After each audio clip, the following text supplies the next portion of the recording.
জাকাতদাতার কোনো ঋণ থাকলে মূল টাকা থেকে ঋণের পরিমাণ বাদ দিয়ে অবশিষ্ট টাকার উপর জাকাত দিতে হবে। কিন্তু শিল্প বিপ্লবের এই যুগে কর্জের ধরনই বদলে গেছে। এখন দেখা যাচ্ছে যারা বড় বড় শিল্পপতি, পুঁজিপতি, তারাই সবচেয়ে বড় ঋণী। ব্যাংক থেকে তারা কোটি কোটি টাকা ঋণ নিয়ে কলকারখানা চালাচ্ছে। নিজের পুঁজি খুব সামান্যই বলা যায়। এমতো অবস্থায় ঋণের টাকা বিয়োগ করলে তাদের নিকট তেমন কিছুই থাকে না।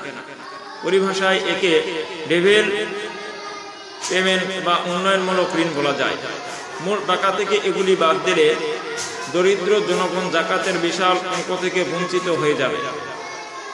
তাই এক্ষেত্রে মাসালা হলো, যদি কেউ হাজতে আসলিয়া অর্থাৎ নিত্য প্রয়োজনীয় বস্তু যথা বাসস্থান, পরিধেয় বস্তু, ঘরের আসবাবপত্র, যানবাহন ইত্যাদি বাবদ ঋণ গ্রহণ করে, তাহলে এই ঋণ স্বল্পমেয়াদী হোক বা দীর্ঘমেয়াদী হোক, পুরোটাই জাকাতের নেশাব হতে বাদ দিতে হবে। আর যদি নিত্য প্রয়োজনীয় জিনিসের জন্য না হয়, বরং ব্যবসা বাণিজ্য, মিল, কলকারখানার জন্য শিল্প ঋণ নেওয়া হয়, তাহলে দেখতে হবে এই টাকা কোথায় লাগানো হচ্ছে। যদি উক্ত টাকা দিয়ে এমন কিছু করা হয় যার উপর জাকাত আসে না, যেমন মিল ফ্যাক্টরি, মেশিনারিজ ইত্যাদি, তাহলে ওই ঋণ জাকাতের নিসাব হতে বাদ দেওয়া যাবে না।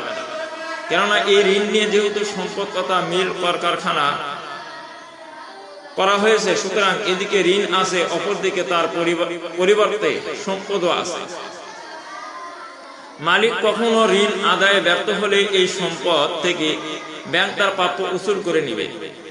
তাই এই ধরনের ঋণ জাকাতের নেশাব থেকে বাদ দেওয়া যাবে না।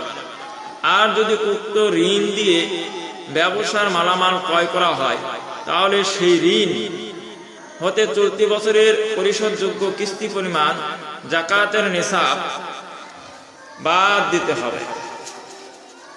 এমনিভাবে প্রত্যেক বছর যে পরিমাণ কিস্তি পরিশোধ করতে হবে, সেই পরিমাণ বাদ দিয়ে বাকি সম্পদের ওপর এই বছরের জাকাত দিতে হবে।